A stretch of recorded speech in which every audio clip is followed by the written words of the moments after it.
And we have two different stories on how BTU handled the recent power outages that had to occur due to a winter storm. The first story we'll show you is behind the scenes at BTU's Dispatch Control Center, and we'll tell you how they handled those blackouts. A little after 5 o'clock, we were notified that we were going into an emergency situation. Then they called back a little bit later, and actually we went into rolling blackouts. ERCOT only tells BTU how much power to cut. They don't tell them how or where. That's up to BTU. We have a plan in place to where you have certain feeders that you start taking out, and it's broken up by load, by your megawatts on your feeders. And so whenever they tell us how much of the portion of load that's going to be shed, then we have a number that we figure in, and we have to have a total amount of megawatts shed to equal our portion. You have some feeders that you want to try to leave on that have hospitals and other critical structures on them. When you're cutting someone's power off, it's a balancing act. You don't want to target one area too much, too often, or too long. We do try to go through the grid and see, and we'll write it down, and also, you know, take notes on how long they've been out and everything, and try to get them back on within a reasonable amount of time.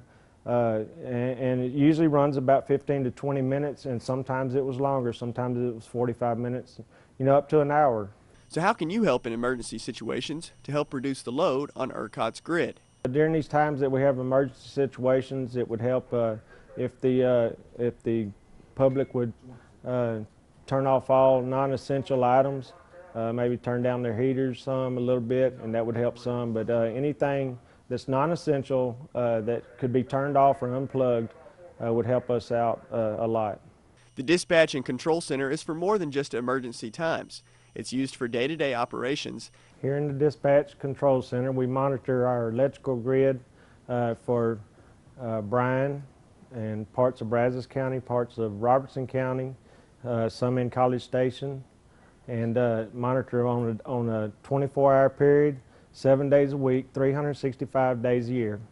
So if you were wondering where your call goes when you report a power outage, look no further than right here.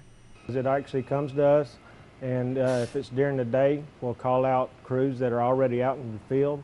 They will go and take care of any problems that we have to get the people back on as fast as we can. BTU provides service to a large area, and they have to keep a close bird's eye view on each and every customer. This is going to be distribution lines right here.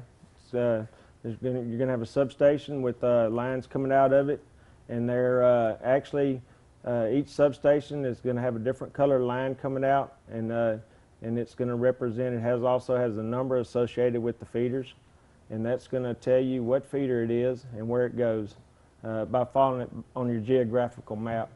And just take, for instance, this one right here. It's the purple feeder. It's 1012, and it actually covers William Joel Bryan Parkway up into Boonville.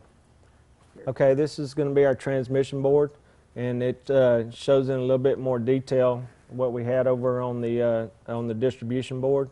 It's going to show our substation yards, and it's going to show our transmission lines that go from substation to substation.